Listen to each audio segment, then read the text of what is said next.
a demonstration over wages, an all too familiar story in the country. This particular protest involving platinum workers has been going on since January, and efforts to call a truce between the striking union and the producers have hit a deadlock. Most of the workers in the mining sector are complaining that the industry makes so much money compared to what they earn from their producers, who are mostly white. This economy is foreignly owned. This economy is owned by white monopoly capital, which is foreign. This economy is owned by white population in this country. And for us, that's why we have been insisting that what this country needed to do with political power, which has been given, which is supposed to champion non-racialism, democracy, and South Africa for all, both black and white, we needed to use that political power to take ownership and control of the national wealth of the country, something that the ANC has been found wanting. South Africa was Africa's biggest economy before it was overthrown by Nigeria after a rebasing. Though it boasts of clean-cut policies in doing business, the country has one of the most unequal income distribution patterns in the world. In a bid to tackle the problem, the government introduced the Black Empowerment Program.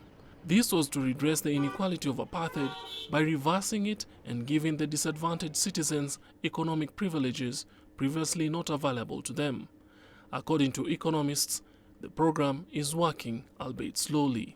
Very few Africans or blacks are benefiting directly from that economy, precisely because ownership patterns, again, are still unresolved. The oligarchy, in terms of the economic dominance, it still resides with the few, your Anglo-American, the financial institutions outside government control.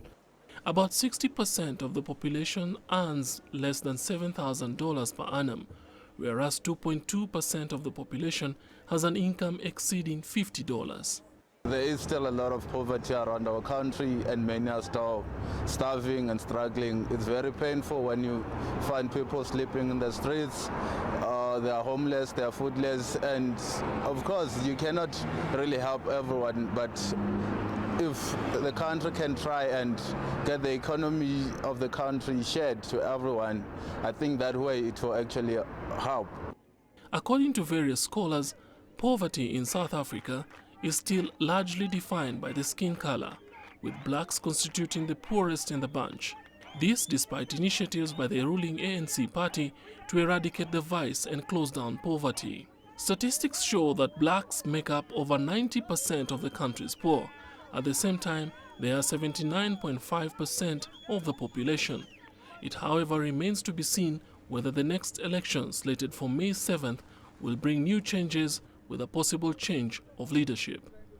Nolmakugu, CCTV.